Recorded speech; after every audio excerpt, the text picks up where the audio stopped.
अस्सलामुअलैकुम दोस्तों, उम्मीद करता हूँ कि आप सब खैरियत से होंगे।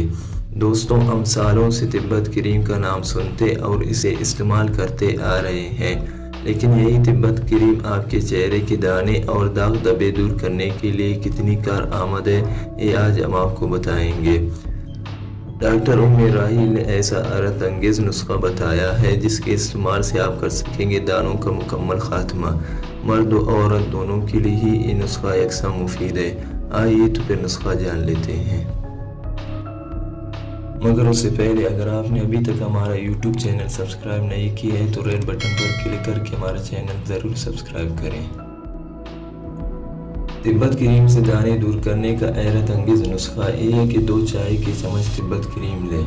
अब इसमें गंधक आंवला सार का आधा चाय का चम्मच मिलाएं। यह आपको बआसानी पंसार स्टोर से मिल जाएगा।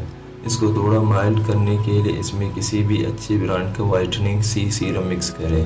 अब इस क्रीम को अच्छी तरह मिक्स करें और रोज़ाना चेहरा साबुन से धोकर रात को उसे लगाकर सो जाएं। 1 हफ्ते के इस्तेमाल से ही दाने और दाग धब्बे हैरत अंगेज़ तौर पर दूर हो जाएंगे।